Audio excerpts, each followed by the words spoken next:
Students, आज हम study करेंगे reactivity of carbonyl group. Carbonyl group जो है वो कितना रिएक्टिव है, इस पे हम बात करेंगे। सबसे पहले मैं यहाँ पे लिख लेता हूँ कार्बोनिल ग्रुप किस तरह से होता है, यानी कार्बन डबल बॉन्ड ऑक्सीजन, इस तरह से। ये हमारे पास है जी कार्बोनिल ग्रुप। और ये जो है अल्डिहाइड और कीटोन की हम स्पेसिफिकली बात कर रहे हैं यहाँ पे, कि कीटोन और अल्डिहाइड में जो चीज़ कॉमन है वो क्या है जी, कार्बोनिल ग्रुप। कि इन दोनों में क्या होता है, कार्बोनिल ग्रुप होता है। कार्बोनिल ग्रुप का अगर मैं स्ट्रक्चर देखूं तो इसमें जो है एक सिग्मा बॉन्ड है और एक पाई बॉन्ड है। कार्बन जो है वो ऑक्सीजन के साथ जो है वो डबल बॉन्ड बना रहा है, ठीक है। और कार्बन भी जो है वो sp2 हाइब्रिडाइज्ड है और ऑक्सीजन भी जो है वो sp2 हाइब्रिडाइज्ड है। और आपको पता है कि sp2 हाइब्रिडाइजेशन जहाँ पे होती है तो वहाँ पे बॉन्ड एंगल क्या होता है जी, मैं यहाँ पे बॉन्ड एंगल मेंशन करूंगा 120 डिग्री। 120 डिग्री का जो है वो बॉन्ड एंगल होगा। इसको मैं ज़रा इस तरह से शो कर लेता हूँ कि 120 डिग्री का इसमें जो है वो बॉन्ड एंगल होगा। और इसमें ऑक्सीजन के पास दो लॉन पेयर भी होते हैं। मैं इस तरह से शो कर लूँगा कि ऑक्सीजन के पास जो है वो दो लॉन पेयर मौजूद हैं। अब इसमें चूंकि एक सिंगल बॉन्ड होता है और एक जो है वो पाई बॉन्ड होता है इसमें। और इसके लिए भी मैं आपको यहाँ पे एक और स्ट्रक्चर दिखा दूंगा कार्बोनिल ग्रुप का, इस तरह से कि इसमें आप देख सकते हैं कि ये जो है सिग्मा बॉन्ड है, कार्बन ऑक्सीजन सिग्मा बॉन्ड है, और जो पाई बॉन्ड है वो जो है इस तरह से मौजूद है।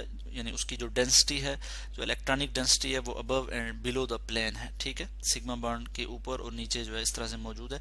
एक्चुअली इसमें होता कुछ इस तरह से है कि जो कार्बन है, क्योंकि वो भी sp2 हाइब्रिडाइज्ड है और ऑक्सीजन भी sp2 हाइब्रिडाइज्ड है, तो इसमें जो ऑक्सीजन के जो p ऑर्बिटल हैं, ठीक है, जो p ऑर्बिटल है और कार्बन का जो p ऑर्बिटल है, ये जो है साइड बाय साइड जो है वो आपस में ओवरलैप करते हैं। इस तरह से साइड बाय साइड ओवरलैप करते हैं, जिसके नतीजे में हमारे पास क्या आ जाता है, हमारे पास ये जो कार्बोनिल ग्रुप आ जाता है। यानी इसको मैं इस तरह से शो कर लूँगा, ठीक हो गया। और फिर यहाँ पे हम जो है वो लॉन पेयर भी शो कर लेंगे। ऑक्सीजन के पास दो लॉन पेयर हैं, उनके लिए मैं इस तरह से शो करूँगा। ये जो हैं ये दो लॉन पेयर जो है वो ऑक्सीजन के मौजूद हैं, इस तरह से। तो इस तरह से हमारे पास जो है वो स्ट्रक्चर आ जाता है। अब इसमें जो ये वाला कार्बन है ये भी sp2 है, और ये वाला जो ऑक्सीजन है ये भी sp2 हाइब्रिडाइज्ड ऑक्सीजन है, ठीक हो गया।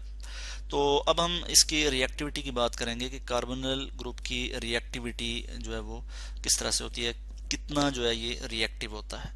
तो कार्बोनिल ग्रुप में जो ऑक्सीजन है, ऑक्सीजन जो है ये ज्यादा इलेक्ट्रोनेगेटिव है कार्बन से। So it will attract shared pair of electron more closely towards itself, यानी अपनी तरफ स्ट्रांगली अट्रैक्ट करेगा शेयर्ड पेयर ऑफ इलेक्ट्रॉन को ऑक्सीजन, जिसकी वजह से क्या हो जाता है कि कार्बोनिल ग्रुप जो है ये पोलर है। हम इसे कहते हैं कि ये क्या है जी, पोलर है। यानी इसमें क्या होती है, पोलैरिटी डेवलप हो जाती है, यानी ऑक्सीजन पे पार्शियल नेगेटिव चार्ज होगा और कार्बन पे पार्शियल पॉजिटिव चार्ज होगा। और ये जो कार्बन है ये, इसको हम कहते हैं ये इलेक्ट्रॉन डेफिशिएंट होगा, यानी इलेक्ट्रोफिलिक हो जाएगा। और ऑक्सीजन जो है वो क्या हो जाएगा जी, न्यूक्लियोफिलिक हो जाएगा इस केस में।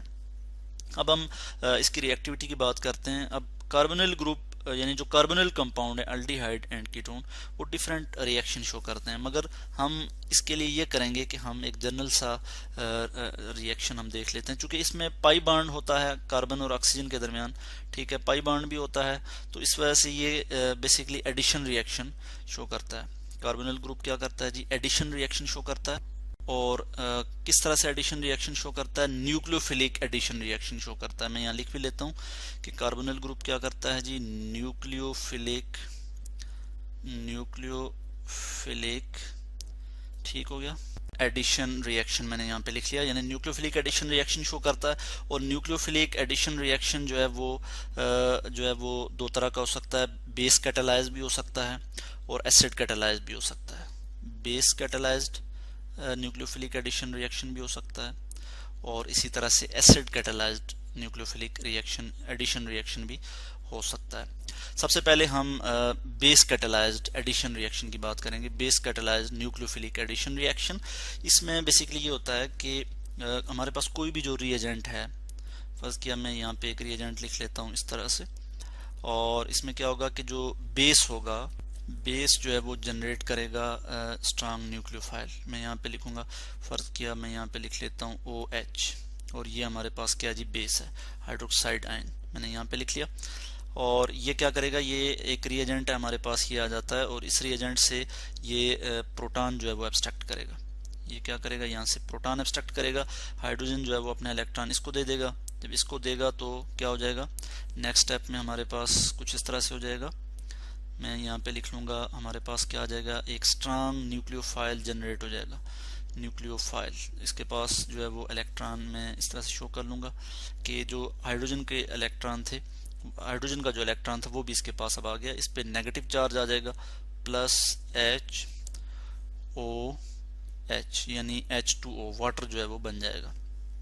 अब ये जो स्ट्रांग न्यूक्लियोफाइल है, this will attack on electrophilic carbon.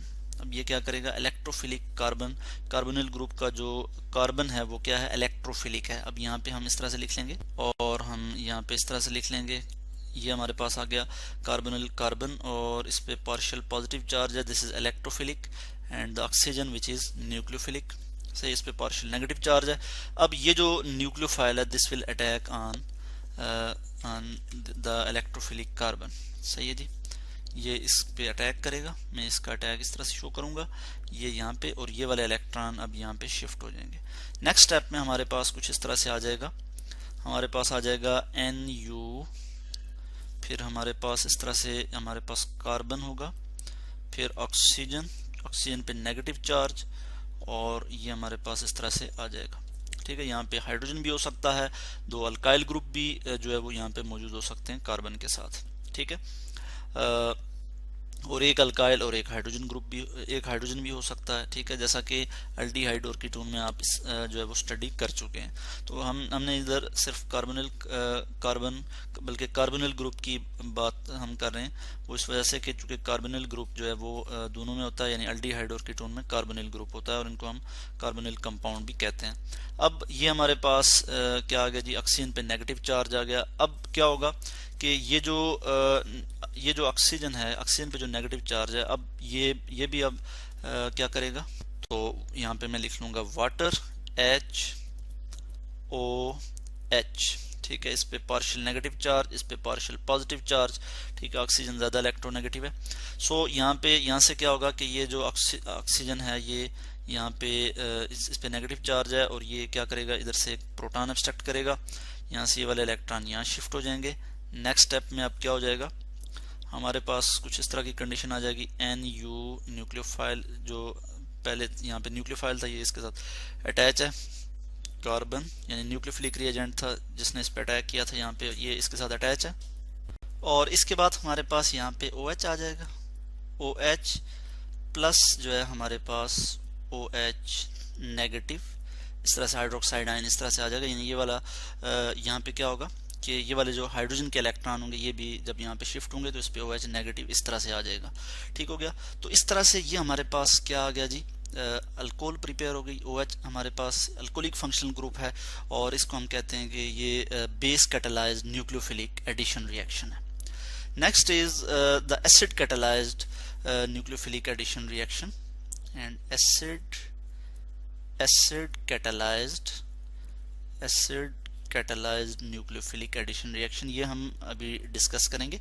यहाँ पे हम लिखते हैं जी कार्बोनिल ग्रुप, यानी ये मैंने यहाँ पे लिख लिया।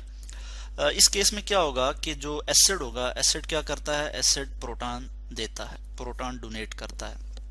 तो यहाँ पे क्या हो जाएगा, मैं यहाँ पे जस्ट प्रोटॉन ही लिखूंगा कि एसिड जो है वो प्रोटॉन दे रहा है।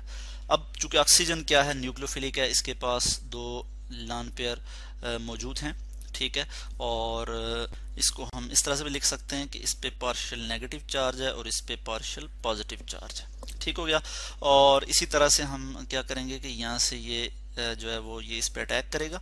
अटैक शो कर लेते हैं हम कि ऑक्सीजन जो है वो एज न्यूक्लियोफाइल एक्ट करेगा और हमारे पास जो आ जाएगा वो क्या आ जाएगा जी, इस तरह से ये कंडीशन आ जाएगी, C डबल बॉन्ड OH। अब ऑक्सीजन जो है वो 4 बॉन्ड बना रहा है तो इस पे पॉजिटिव चार्ज आ जाएगा इस तरह से। और नेक्स्ट जो है हम देखते हैं कि अब नेक्स्ट क्या होगा कि जो न्यूक्लियोफाइल है, कोई भी न्यूक्लियोफिलिक रिएजेंट, स्ट्रांग न्यूक्लियोफाइल बल्कि हम कहते हैं, और हम यहाँ पे न्यूक्लियोफाइल शो कर लेंगे। बल्कि यहाँ पे इवन वीकर न्यूक्लियोफाइल जो है, इवन वीकर न्यूक्लियोफाइल भी अब इस पे अटैक कर सकता है इजीली, जो है वो इस पे जो है वो अटैक कर सकता है, क्योंकि ये वाला जो कार्बन है ये इलेक्ट्रोफिलिक है अब, ठीक है, इसमें इलेक्ट्रोफिलिक कैरेक्टर बढ़ गया है। तो अब ये जब इस पे अटैक करेगा तो क्या होगा नेक्स्ट स्टेप में ये वाले इलेक्ट्रॉन जो है ये यहाँ पे शिफ्ट होंगे, और हमारे पास क्या आ जाएगा जी, कार्बन, फिर ऑक्सीजन, इसी तरह से H, ऑक्सीजन के ऊपर लान पेयर में इसी तरह से शो कर लूंगा, और यहाँ पे क्या आ जाएगा, NU। इस तरह से हमारे पास फाइनल एडिशन प्रोडक्ट जो है वो आ जाएगी, अल्कोहल जो है वो प्रिपेयर हो गई। एसिड कैटालाइज्ड रिएक्शन है, इसमें एसिड ने जो है वो फैसिलिटेट किया है जो है वो इस रिएक्शन को, और क्या हुआ है जी, हमारे पास फाइनल अल्कोहल प्रिपेयर हो गई है। सबसे पहले क्या हुआ कि ऑक्सीजन न्यूक्लियोफाइल एक्ट किया, ऑक्सीजन ने प्रोटॉन एक्सेप्ट किया, यानी इसकी प्रोटोनेशन हुई। इसके बाद क्या हुआ कि एक न्यूक्लियोफाइल, इवन वीकर न्यूक्लियोफाइल भी इस पे अटैक कर सकता है इस कार्बन पे, क्योंकि ये ज़्यादा इलेक्ट्रोफिलिक हो गया है ये कार्बन। अब क्या होगा कि ये वाला इलेक्ट्रॉन इधर शिफ्ट होंगे, तो यहाँ पे जो है वो क्या हो जाएगा, अब ये हमारे पास जो है वो प्रोडक्ट इस तरह से आ जाएगी। तो इस तरह से आज हमने रिएक्टिविटी ऑफ कार्बोनिल ग्रुप की बात की कि कार्बोनिल ग्रुप जो है वो किस तरह से जो है वो रिएक्शन शो करता है, उसकी रिएक्टिविटी किस तरह से है, और उसके स्ट्रक्चर की भी हमने बात की।